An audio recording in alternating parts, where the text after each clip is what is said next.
Okay. Welcome, everyone.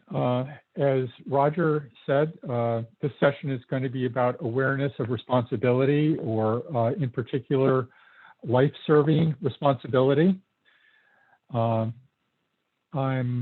really excited to be here to talk about this topic because it's a big and important one that, for me,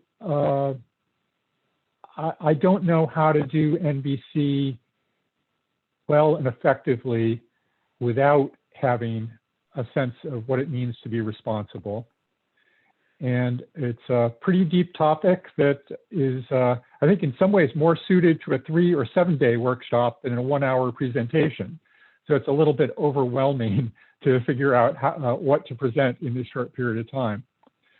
But before we get into that, there are just a few technical issues and wanting to remind you of the context of the call and the fundraising nature. And Tanya, I'm wondering if you're willing and able to speak to that now. Absolutely, absolutely.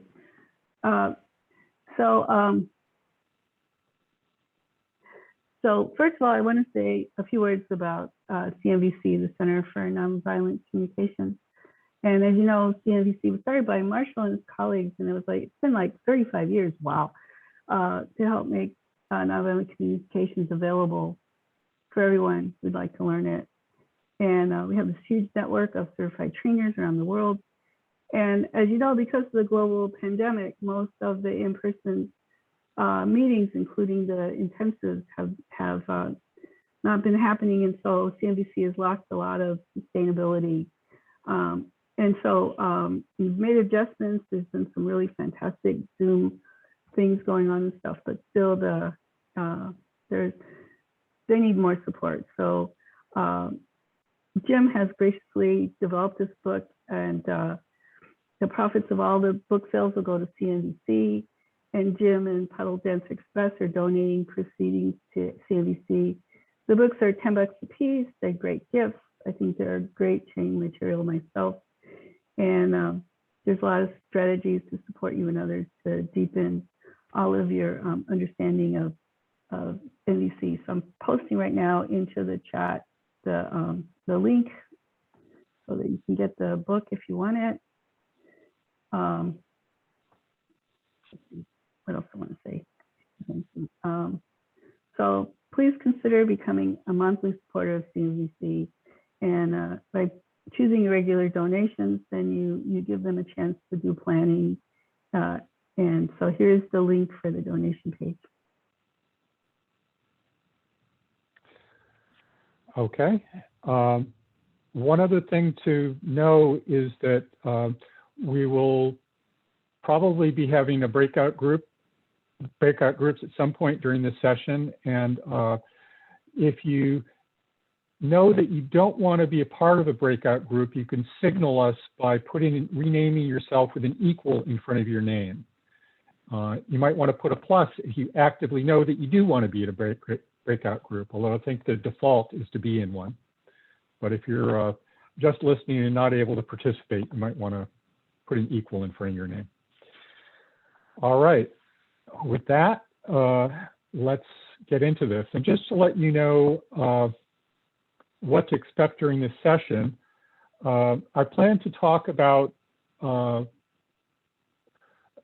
some fairly general issues, and then we'll narrow into a specific subtopic later in the talk, and perhaps give you a little chance to practice a particular skill.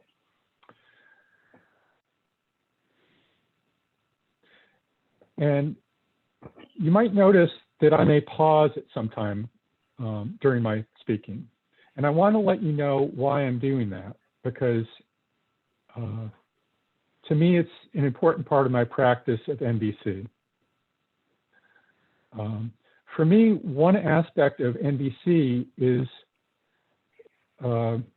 reaching for more wholeness relationally and wholeness inside myself.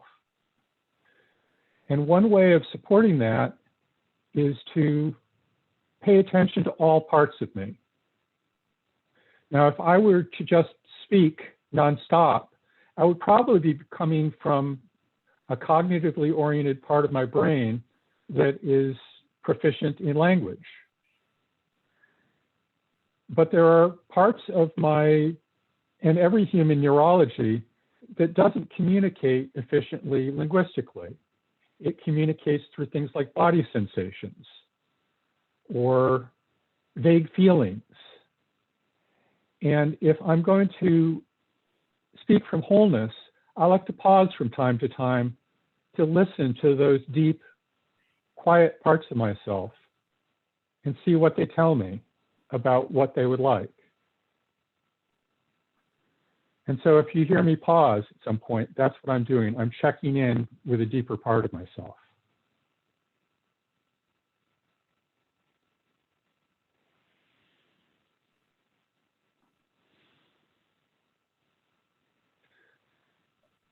So what's this responsibility thing that I want to talk about?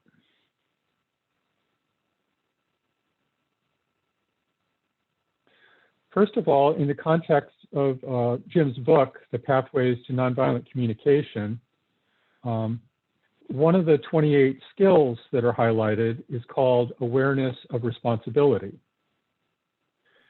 And as the book describes, some of the skills are simpler skills than others, whereas some are more integrative. They're actually, in some ways, they're an integrated form of a bunch of other skills.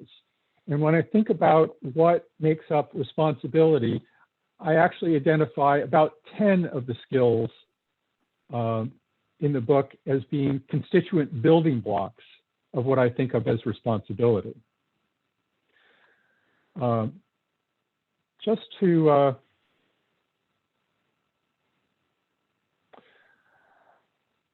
I'm going to put a link in the chat, and I encourage you not to look at it now, but it's a link to a document that serves as a handout. It's not really going to be used during the talk.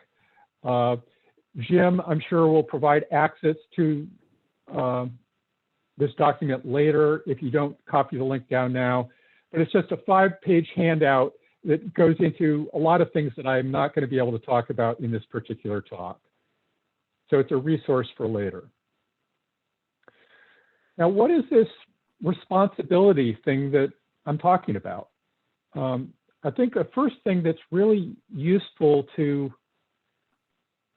understand is that responsibility in mainstream culture has a particular meaning that is not necessarily the same as the meaning that I'd like to invite you to take on in this talk.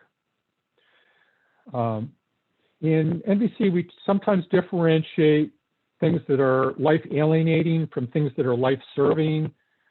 Marshall used to colorfully call life alienating things jackal and things that are life serving giraffe. You have these animal metaphors. So there's both a jackal version of responsibility and a giraffe version of responsibility. So what's a jackal version of responsibility? It's basically the question, who's to blame? Who do we point the finger at when things go wrong? Who do we say, you should be doing something different? Or it's your job to do this, you have to do this. Who do we get angry at if things go badly? With that concept of responsibility, it's kind of no wonder that people don't necessarily like to take on responsibility. It's kind of an ugly, unpleasant thing. It may serve a purpose, but it's not necessarily the most skillful way of serving that purpose. So what do I mean when I talk about a life-serving notion of responsibility?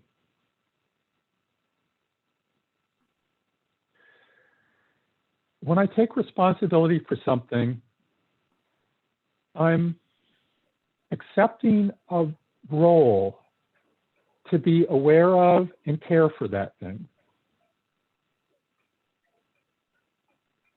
saying, yeah, it's kind of a job that I want to take on, to pay attention to this and make sure that it goes well. And I'm doing that not from a place of I have to do this or I should do this, but from a place of being connected to how life can be better and more wonderful if I choose to do this.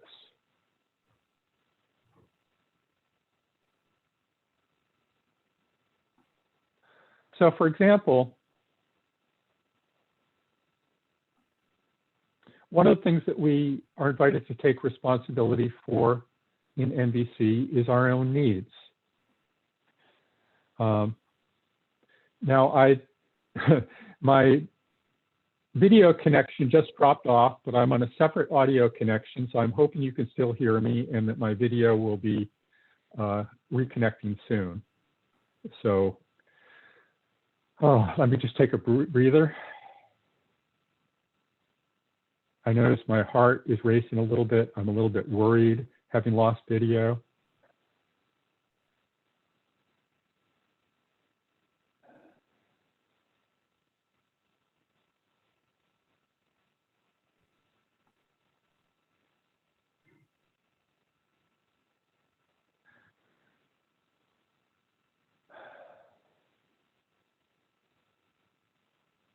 I notice I'm scared. There's so much in this topic that is so precious to me.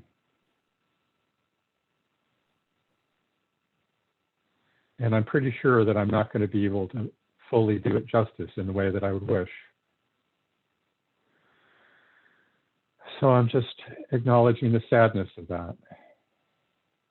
Wow. This is a little example of self-empathy on the fly. And it looks like I'm back.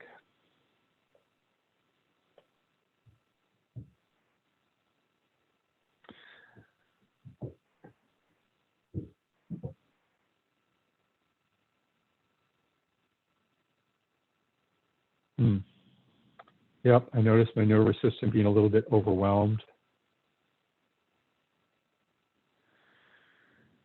I really want to offer value during this call. I want to speak from a place of authenticity because I trust that that carries with it aliveness and power. And so in this moment, I'm choosing to be with what's going on in me in the moment.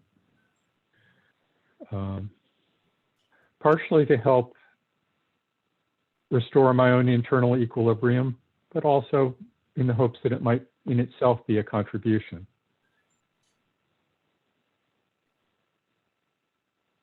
And to let you know, you weren't the only one kicked off, and everybody is coming back too. Okay. So I'd say about 3/4 of the people got kicked off, and they're back. Okay. Actually, I hit the wrong button and threw everybody in their breakout room accidentally. That's what happened. Oh my. Everyone should be back now. Yep. There's a practice of saying, ta-da, or just how fascinating, when we do something that wasn't what we wished we had done, but rather than beating ourselves up, say, how interesting.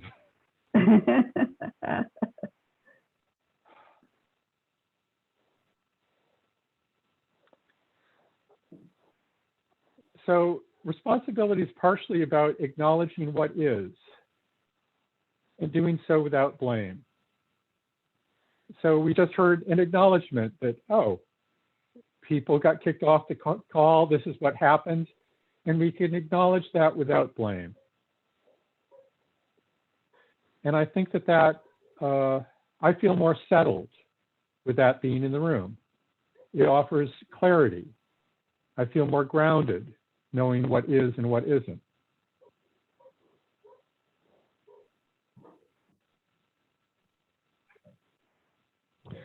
I'm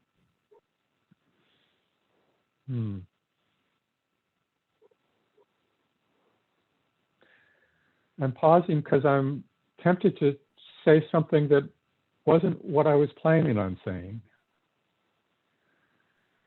And just reorient. Is that going to work?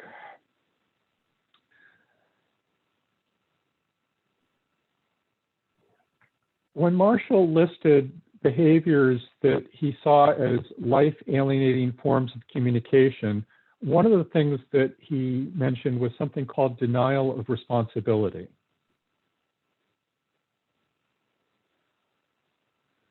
And that is basically saying it's not me when there is something significant about it that is me.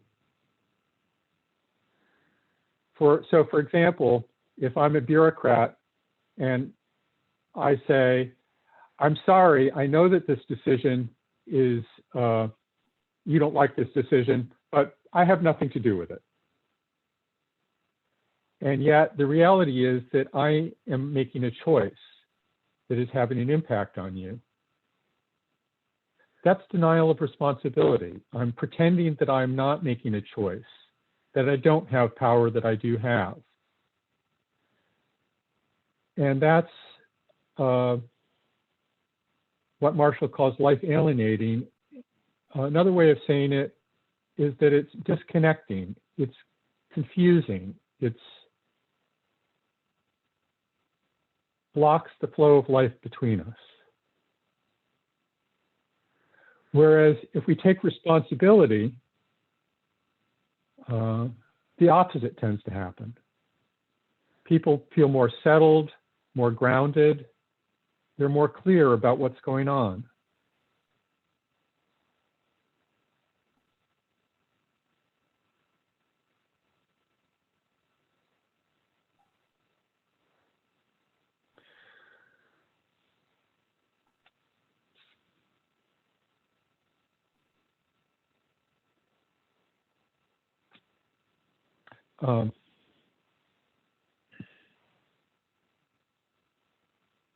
So for me, responsibility, what is the purpose of taking responsibility?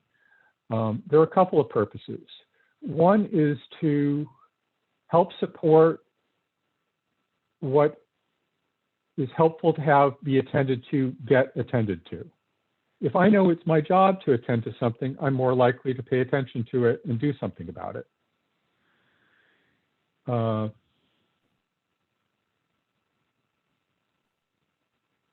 So for example, here, it's a silly example. If I have the job in my household of taking out the recycling so that it can be picked up on recycling day, everyone's clear who's going to do it.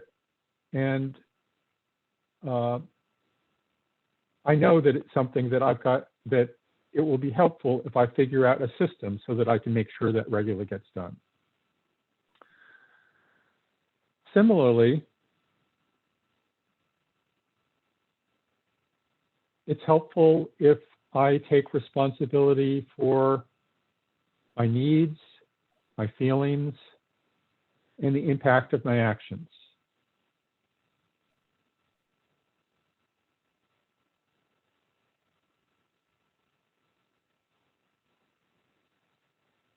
It's like I'm experiencing, say, some unpleasant emotion. Whose job is it to attend to that unpleasant emotion?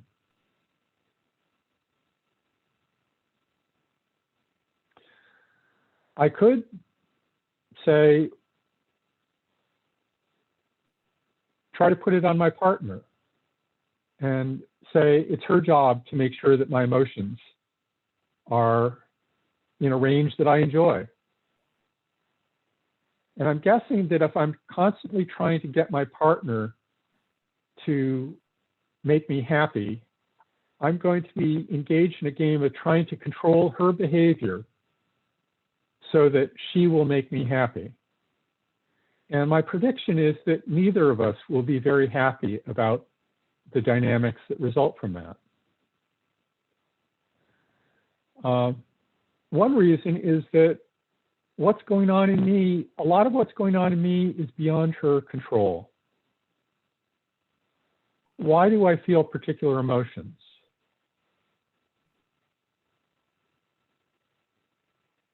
Well, it's a complicated stew of things.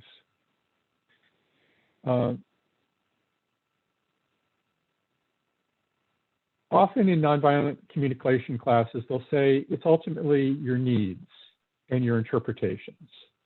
And as a simple first cut, that's a pretty good approximation. When I'm feeling a particular emotion, it's a signal that I'm telling myself a story about what's happening.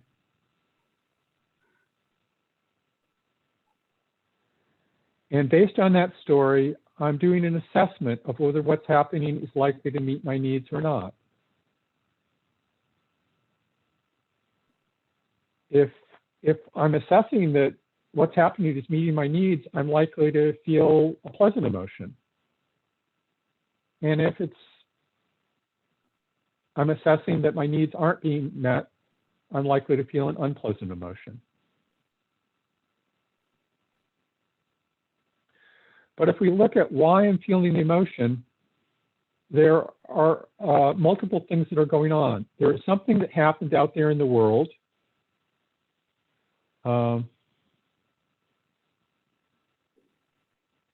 Maybe my partner left the dishes in the sink, leaving aside the fact that I'd be more likely to do that, but let's pretend she left the dishes in the sink. And I have some observation. I noticed that happened.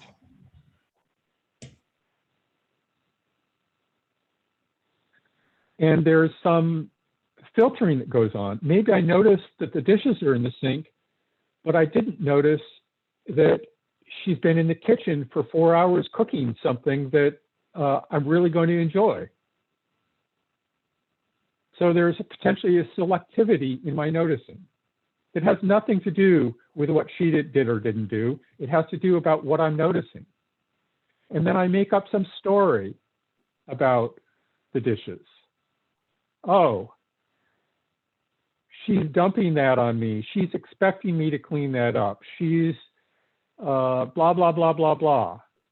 If I make up a story that it means she's not respecting me, I'm likely to feel a negative emotion. Or if I instead took on the story, wow, she's probably exhausted from all the work she's been doing to try to care for the people in this house, I would feel a completely different emotion. I'd probably be flooded with tenderness. So yes, the fact that there are dishes in the sink is a stimulus for my emotions, but it's not determining what I feel. It's just one factor. A lot of what's going on has to do with the stories that I'm making up. And that's about me. That's not about anyone else.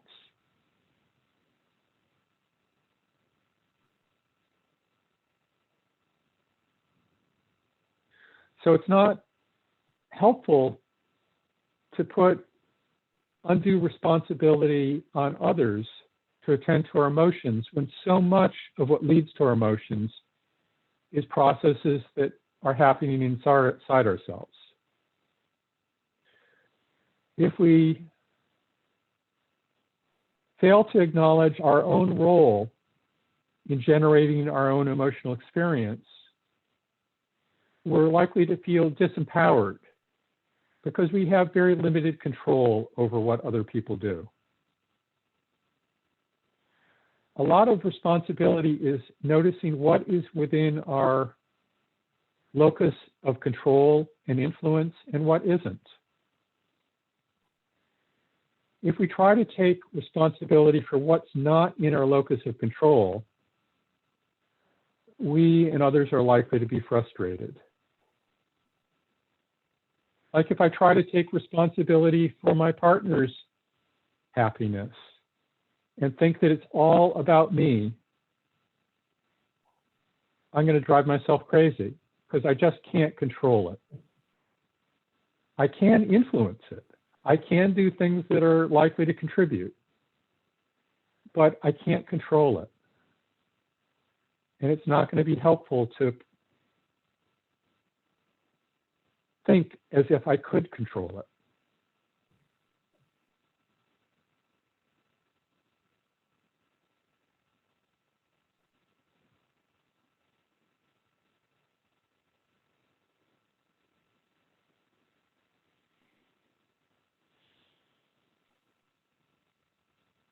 Now, I don't know what the mix is here of people who are very new to MVC to people who have maybe a lot of MVC experience. I expect that there's some of each.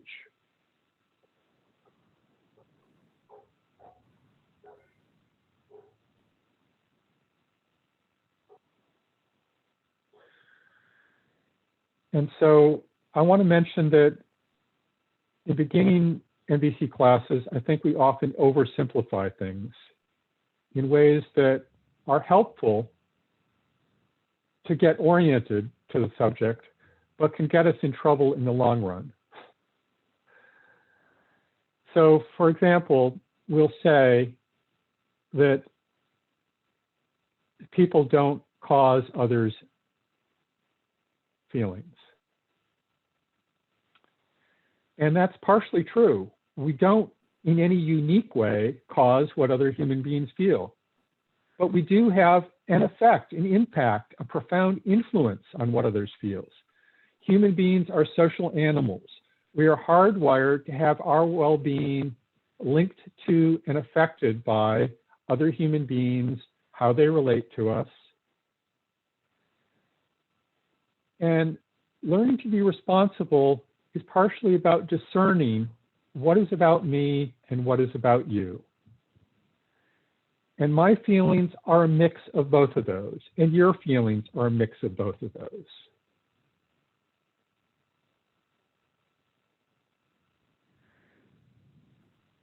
Regardless of who has, what part of what's happening, it's not helpful to respond from a place of blame. It's helpful to respond from a place of compassion and tenderness for how friggin' difficult it is to be a human being and how difficult it is to navigate our care for ourselves and one another.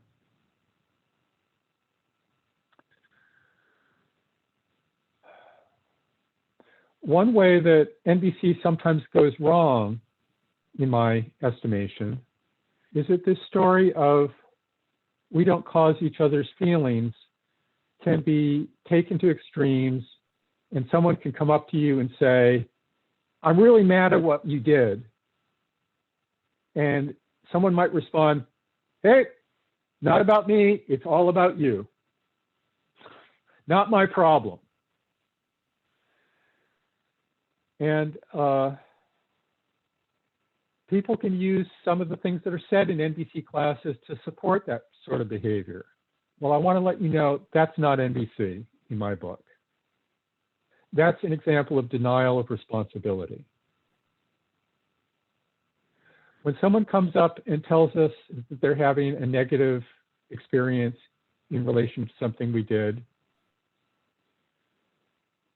I don't want to take on blame for it. Because blame is about who's bad and who deserves to be punished, and that's not a helpful way of relating to life. But I do want to acknowledge that what I did had an impact. So suppose I had maybe a plan to call someone at a particular time, and I got involved in something else, and I lost track of time, and I didn't set an alarm, and I just missed the time for my call. And when I finally connect with this person, perhaps they'll tell me,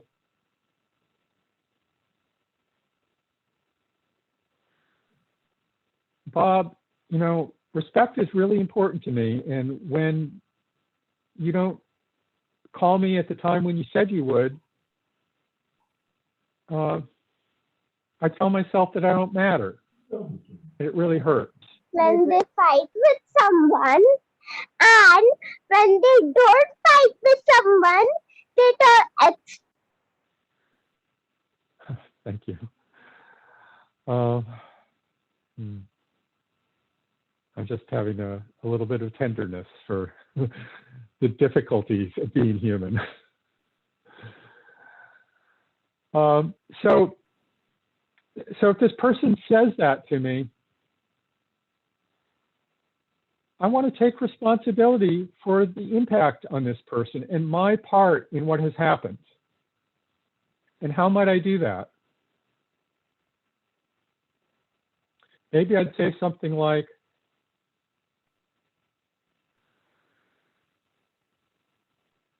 wow, I'm getting that it was really painful when I didn't call at the time that I said I would. And it sounds like,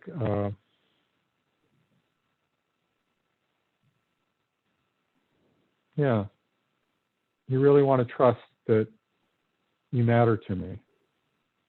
And when I didn't call at that time, it kind of shook something inside you.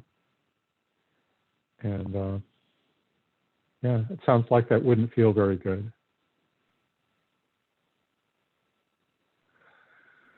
Oh, so I'm just taking that in.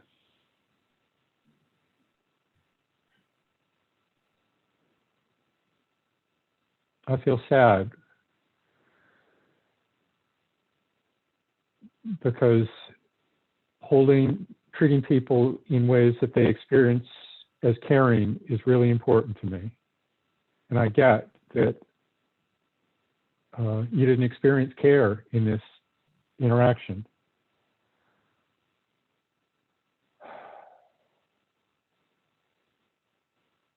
And I might ask, and is there anything else you'd like me to know about that?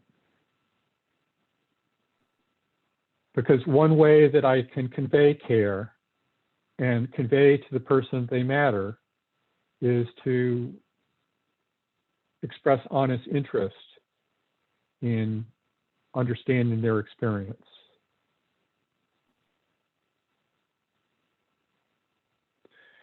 And I might go into empathy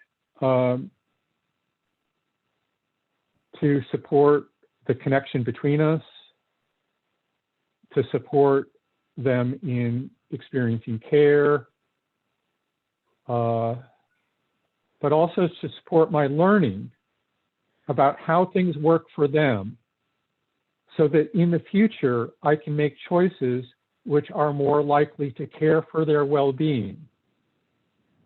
Because their well-being is part of my well-being. Marshall once said that as long as one human being is starving, my need for being nourished and fed is not fully met. There's a way that we're a part of each other. And I don't want to care about others because I should. I want to care because I get that it's part of my own suite of needs, that it matters to me that others are well.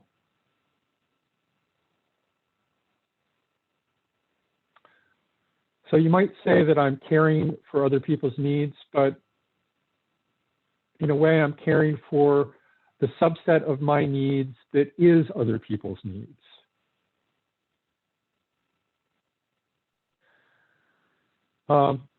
So in responding to another person having a negative experience in relation to me, I want to acknowledge what their experience was, that they are having a difficult experience, a painful experience, an unpleasant experience. I want to acknowledge the needs that they're not experiencing as unmet. I want to acknowledge the role of my actions in giving rise to that experience. I don't want to take on blame. I don't want to take on thinking or expressing that I'm a bad person who deserves to be punished. I don't want to take on responsibility for the part of this experience that's about them. It's about their stories that they're telling themselves. It's about their sensitivities, which are things that I didn't cause. but neither do I want to belabor it by making this a moment when I'm going to try to educate them.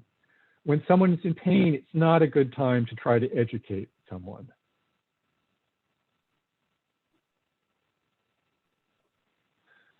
I might offer to tell them that what was going on for me, not from a point of defensiveness, but from a point of acknowledging that some of their distress might be just not getting why I would do what I did.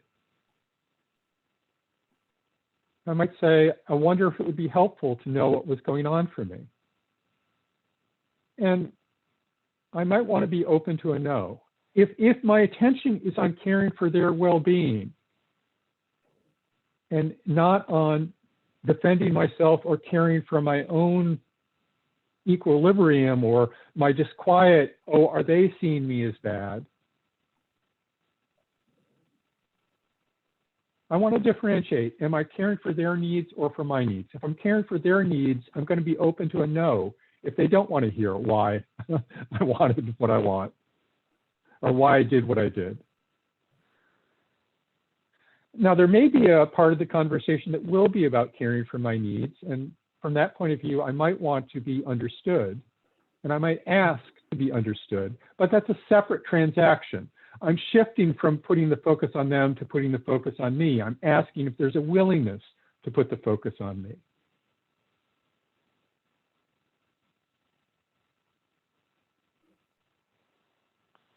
One of the things, I'm not sure it's specifically about responsibility, but one of the things that I find very helpful in NVC is keeping clarity about, are we focusing on your needs and your experience? Are you focusing on my needs? Or are we focusing on my needs and my experience? And if I have clarity about that, conversations are likely to go well. When we muddle them together, things get confused and conversations sometimes go off the rails.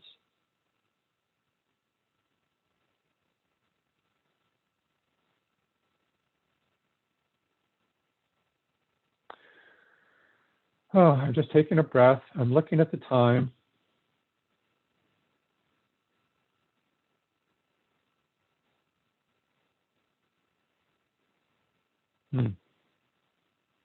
There's one more piece that I wanted to share, and yet we're at a later point in the call than I wanted to be now.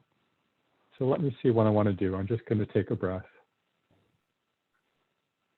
You want to take questions?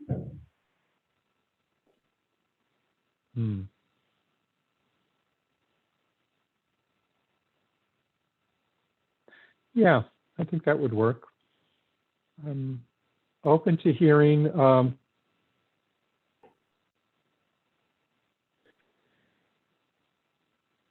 so I'm one of three things. Yes. Okay, I'm gonna, I'll get to you in a second, and I'm inviting one of three things. One, if there's something that you heard that was important to you and you want to check your understanding by offering a reflection, that would be one thing I would invite. Another thing is if there's something alive in you, just a celebration or a mourning that you'd like to share very briefly, Yes. or if there's a question. Any of those three is what I'm inviting. And go ahead. I know, maybe it's fortunately, I don't know, or unfortunately, I have the three. I have something alive in me, which is freedom. I felt connected and free. And what I took, and I'm happy with that, is it's not about I'm responsible or you are not, or you are responsible, but it is factors. I am clear and know what the part that I'm responsible for and what's the part that you are responsible for. This is secret. This is magical sentence. And the third is my needs or his needs. Do you mean that we will appreciate all needs, but we may put priority? I may start with his needs till we prepare everything, and then I may go to focus on my need. or the opposite sometimes. You mean this? The last one is my question. You mean that all needs matter, but it's a matter of priority? Well, thank you. All needs matter. Life tends to be served to the extent that we can honor and care for all needs. And as a matter of practicality, any moment, we will focus our attention somewhere. We can't put our attention everywhere. And we're going to put our attention on either on me or on you, or maybe in the relational space between us. Mm-hmm. And we may focus on needs that are alive in me, or needs that are alive in you, or needs that are in the relational space. Yeah, thank you. Holly? Yeah, I really, thank you. I really appreciate what you said, Bob, about this being a constituent, like there's building blocks to being able to do this well, taking responsibility or understanding responsibility. And I'm finding what's especially striking me about what you said is I don't want to take the blame like I'm a bad person if I'm wanting to show, you know, responsibility for my actions. And that is taking a lot of inner work that I'm working on right now, a lot of self-compassion and compassion for my own needs.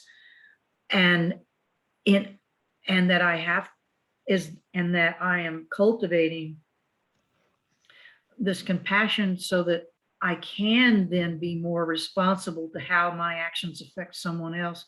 So I really appreciate this part of what you talked about. And I feel I'm celebrating because I'm coming out of that totally incompetent place of like, I don't know what I don't know. I feel like I'm in like the beginning of awakening on this. And that's a great celebration for me. I feel like there's some hope here. Yeah. Yeah, thank you. I just want to highlight how much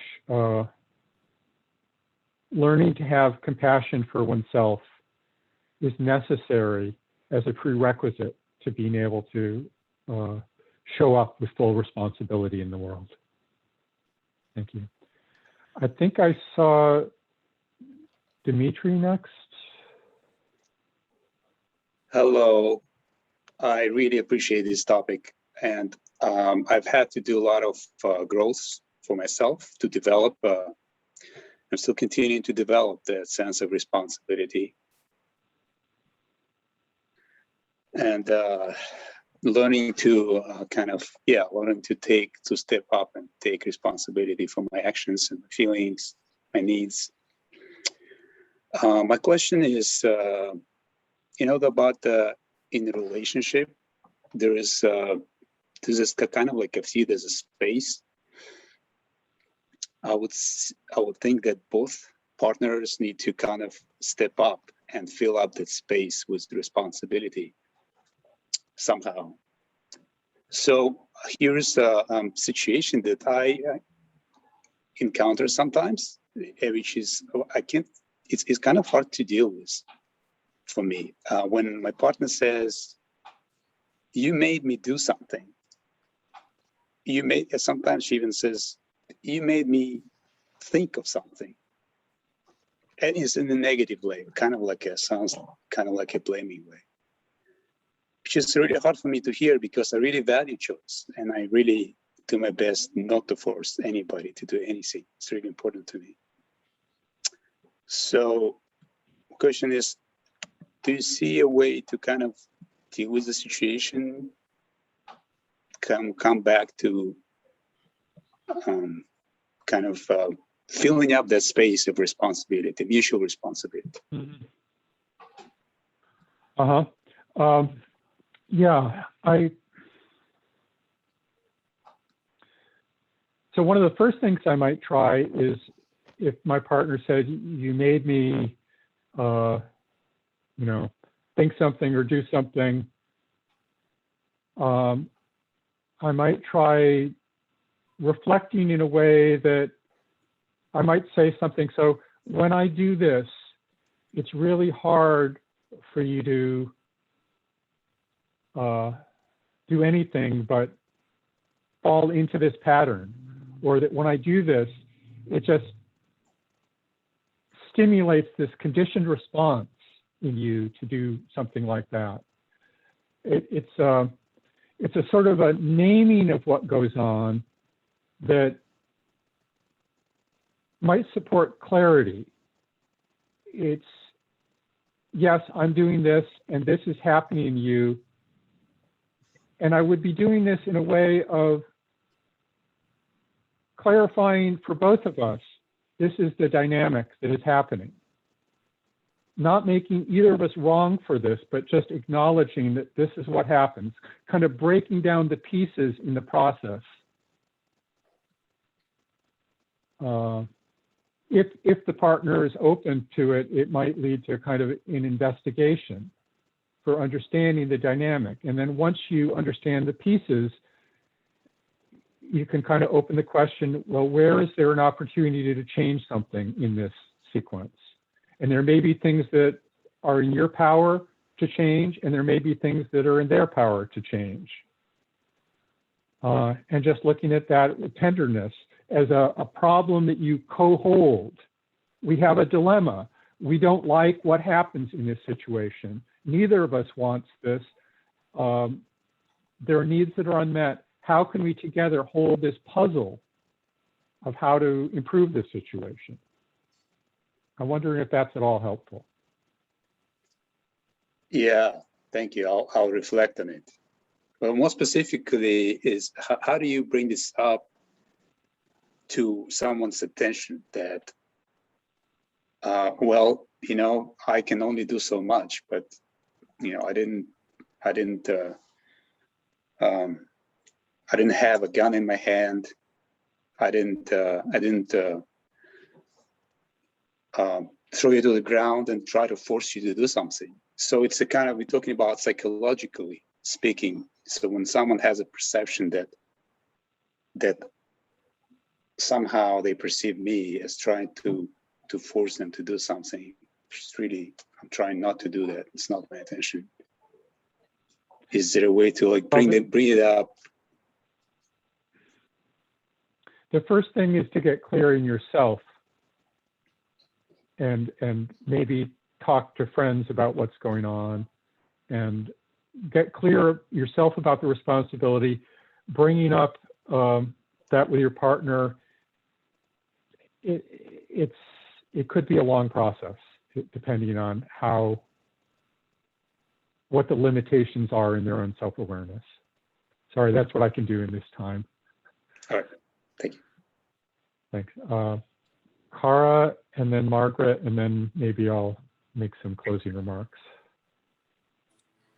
Hi, thank you. I was just really enjoying the reminder around being clear about like whether it's their need or my need that is, you know, that's at play right now. And like specifically today, like I have a 13-year-old and 15-year-old boys that both had their own reactivity around their own teenage boy issue. And what I noticed was that like I have a need for, like, I would love to be able to support them or whatever. And just realizing that that often what's needed is like, you know, not even realizing, like thinking it's about them and their need, even though I didn't activate what was alive for them, but just realizing that my need to support, like there's this, like just desperate, it's like your baby cries, you want to pick it up. And there's like this reflexive thing there. And now that they're teenagers, just recognizing that part of their growth and work now is not necessarily having me jump in. And I sometimes think it's about them, but you kind of reminded me, I think it's more about me and like wanting to calm my nervous system when they're upset.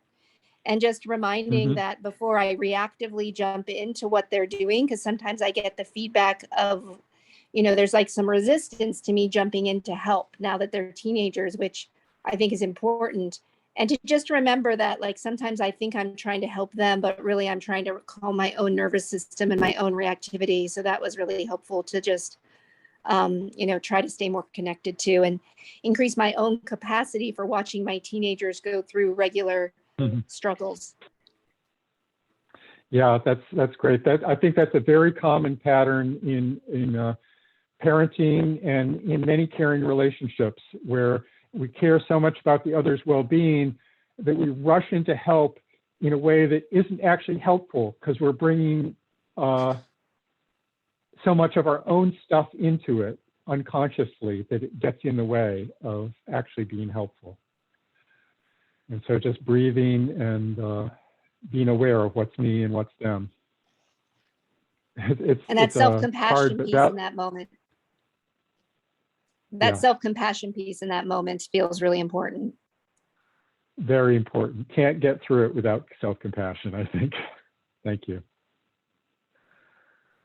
Margaret? Hi. No, a lot of what you said impacted me, Bob. I want to appreciate, first of all, just that pause, connecting to the body and connecting to all the intelligence in the other parts of the body, not just the head. But I think the other thing that really spoke to me was that you don't want to blame, but you want to acknowledge that you do have an impact. Because I've also had that, where someone's come back at me when they said something that I find very painful and said, well, that's your reaction, it's got nothing to do with me, so I appreciate that clarification. And the other thing that really impacted me was the clarity of whose needs and responsibility we are focusing on, whether it's ours or the others, because when they're muddled, things will go off the rail. And I even thought of that for Dimitri. Like, if he's focusing on his partner's needs and responsibility and is clear on that and giving her or him empathy, then the connection is formed, and maybe they'd be more open then to hearing how he is feeling about the interaction. So because I was thinking of my own sense, but then when he was speaking, I thought that. And finally, just the fact that when we deny responsibility, it is life alienating. I thought that was very powerful. So thank you very much. I'm complete. Thank you. I see a question in the chat about follow-up, and the handout contains my email address. So if anyone wants to follow up with me in some way offline, the handout contains a way of reaching me. I want to just briefly try to sneak in this one thing I was hoping to get in that I haven't said yet, and that's taking responsibility in relation to our own trauma or wounding. One of the things that happens when someone does something, we'll have a reaction. And sometimes we'll have a reaction that has an intensity that's all out of proportion to the specifics of what happened. And generally, the reason for that is because we have some unhealed wound. So for example, if I am not understood about something, it might impact me in a way that is hard to explain why it's so intense. And it's because of having experiences early in life when I was not understood in ways that had profoundly adverse effect on my well-being. And so now I'm sensitized to it, and it has an extra large effect on me. But it's really helpful to take responsibility for that. So if someone maybe reflects me in a way that totally fails to get where I'm coming from, I could get angry at them and lash out and say, you're not doing it right. You're a lousy reflector. You know, that's terrible empathy or whatever. Or I could acknowledge that some of what's going on here is not about the present moment. It's about an unhealed piece of the past that lives on inside me. And I might just say something like, I noticed that I'm having an outsized reaction to what has just happened here. And your reflection was a little bit off, and it's having a pretty big impact in me. And I want you to know that it's not about you. I have this history of some painful experiences of not being understood in the past in ways that had really devastating implications for me. And so I'm particularly sensitive to it right now. And so I just want you to know about that. And maybe ask for a little bit of extra attention to checking with me about whether I'm being understood in the way I want to be understood, because it's a particular area of sensitivity for me. Would that work for you? So I'm not making about the other person, but I'm acknowledging the reality and importance of it.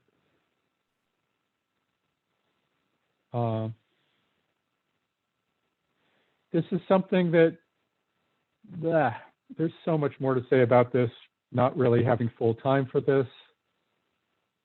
One other way that it comes up is in intimate relationship.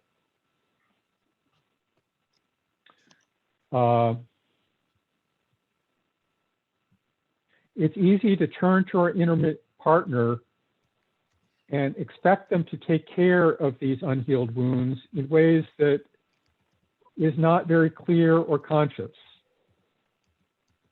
So we're not just asking them for them to like hear us clearly about this one thing. We're asking them to heal our whole history of being unheard, which is an unrealistic demand. And so it's helpful to be clear, are we asking about addressing a particular need that is alive in the moment, or are we asking for healing? And asking for healing may be outside of the bounds of what this person has skill for or the agreements in this particular relationship. And it's helpful to be clear about that differentiation between a need in the moment and a need for healing in relation to past wounds. Anyway, so that's another whole constellation of sub areas around responsibility. Hey, Bob, would you like me to do the closeout now, because you got 2 minutes? All right.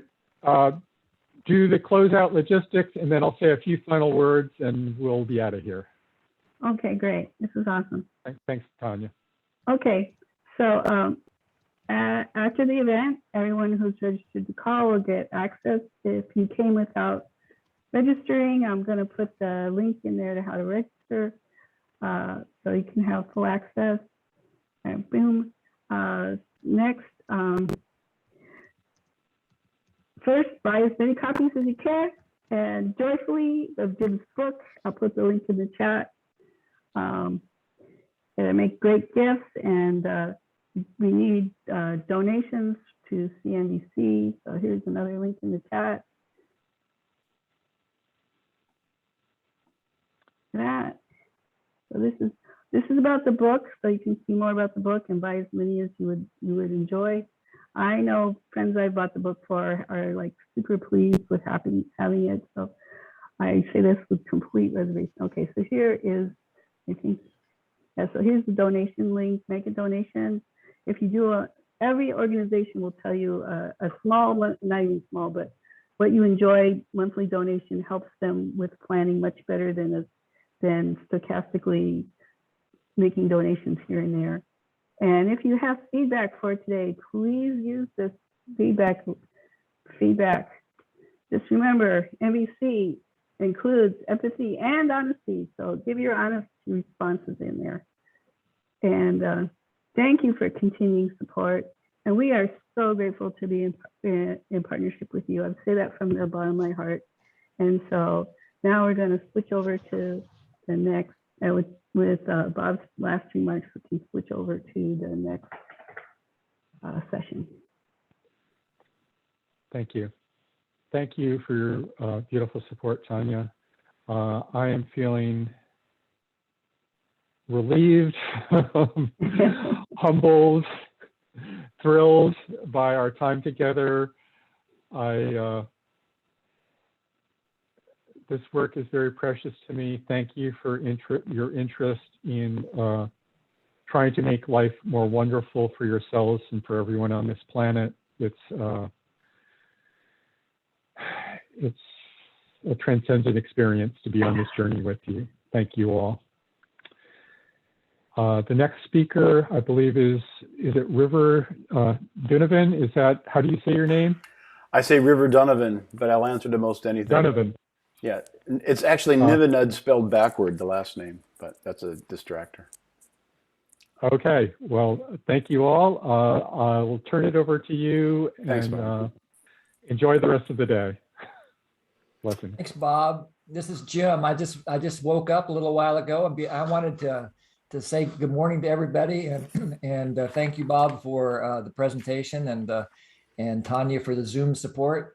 And I wanted to squeeze in here and introduce my friend River, who is actually, I'm going to cry saying this, but he's my best friend. And I've actually known him even longer than Jory. We met at a spiritual community more than 40 years ago, and we've been brothers ever since. So I hope you enjoy River's presentation as much as I intend to. And River, over to you. Wow, that's very tender, Jim. Wasn't expecting that. Let me just let that soak in. Yeah, feelings of connection and just a warmth. So I see 75 names on the screen. This is exciting. So I feel excitement. My interest really is in contributing. This topic of self-acceptance is one that's really it's close to me. How can you get much closer to self? But let me take just a moment to, where am I here? Somehow there's some noise on the call, River, and I'm not quite sure what it is. Is it from my end, as far as you can tell? It sounds like somebody on the telephone, and I can't see any open microphones. So I'm a little bit puzzled. Maybe Kathy. So there's somebody in the top left. Yeah, Karen. Okay, Karen got quiet. Oops, it's back. So if you're not muted, please mute yourself, whoever you are. Karen.